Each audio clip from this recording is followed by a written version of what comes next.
Selamat siang Bapak, saya mau cerita-cerita sedikit tentang rumah coklat. Apa yang membuat sehingga Bapak punya ide untuk buat rumah coklat? Oke, kita punya coklat itu kan terkenal di dunia dengan dulu zaman Belanda tahun 50-an ada namanya Koperasi Awedatum di Lembah Grime. Itu dia sudah memperkenalkan coklat kita di dunia. Situ dengar namanya coklat Van Houten, itu sudah. Asalnya dari sini. Itu sudah kita punya. Nah, pada tahun 2006 sampai 2010 itu kan dong pernah ada gerakan wajib tanam kakao.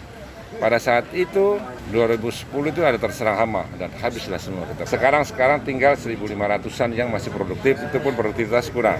Kita dengan melalui replanting, kita buat rencana banyak. Kita buat rencana yang komprehensif dari hulu ke hilir. Salah satunya adalah ini, rumah coklat itu untuk memproduksi coklat-coklat yang ada di masyarakat. Walaupun ini masih minimalis, tapi kita paling tidak kita sudah punya produk, sudah bisa nampung produk masyarakat di sini. Toh? Terus ini juga untuk PON.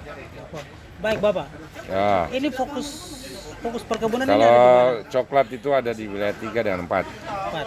Ya, saja. Sekarang ada berapa hektar di sana dan rencana ke depan? Udah, mau jadi ditambah? kita ada rencana untuk replanting 3.700 hektar. Tahun 2 tahun ini kita sudah replanting dia 780 hektar. Sehingga masih ada 2.900. Kita harapkan nanti itu ada 6.000 ton produksi kita bisa capai pada kalau kita bisa membuka lahan sampai 3.700 hektar itu. Oke, ini Bapak pasti dalam rumah menjadi branding kita, jadi brandnya Kabupaten Jayapura. karena sejarahnya itu kan coklat ada di Grime, dulu kan Genyem dengan Koperasi Awedatum. Sekarang kita buat branding dia coklat Grime. Jadi kita akan perkenalkan coklat Kabupaten Jayapura sebagai coklat Grime. Apa saja yang bisa dihasilkan dari rumah coklat ini? Nah, selain powder, kita juga menghasilkan permen coklat batangan, itu berbagai jenis rasa nanti. Batangan, kemudian minyak coklatnya, lemak coklat itu juga nanti bisa jadi bahan komestik. Kita sementara kita bikin sabun untuk kecantikan saja dulu. Kemudian dia punya ampas, bisa kita sisanya itu limbahnya untuk pakan ternak.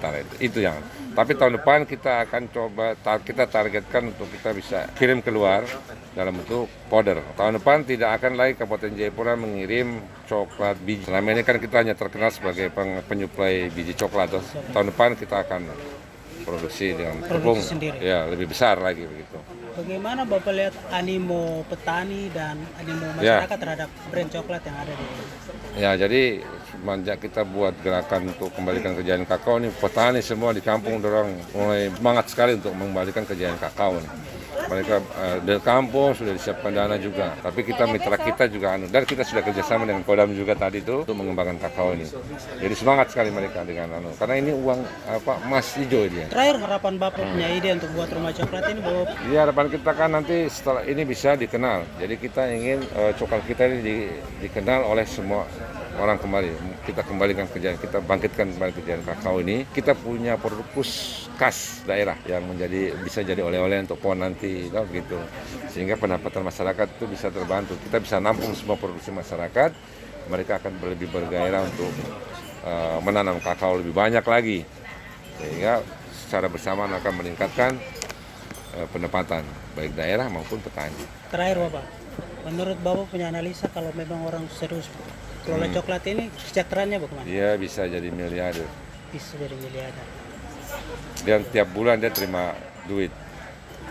Kalau dia tanam umurnya 2 tahun baru mulai sebelum berproduksi itu bisa ditanami dulu dengan tanaman selah, sayuran, jahe. Sambil menunggu. Ya, sambil menunggu. Kita kan bisa produksi jahenya. Itu bisa masuk Di sini kita produksi jahe juga. Ya, tanaman selah. Itu kan produksi istilahnya harian, bulanan kan untuk pendapatan dia. Tapi setelah 2 tahun stop. Jagung juga bisa diproduksi. Setelah 2 tahun stop, dia cukup fokus ke coklatnya. Jadilah dia setelah pusing-pusing lagi dengan begitu sehingga dia orang-orang pemuda di kampung pemuda nanti dong akan lari ke tidak perlu lagi dulu cari-cari kerja di kota gitu. Bapak juga kalau punya lahan silakan kembangkan. Ide yang luar biasa. Ya. Inti bincang-bincang saya dengan Kepala Dinas Perkebunan dan Peternakan Kabupaten Jayapura. Oke, Terima kasih thank you. Bapak.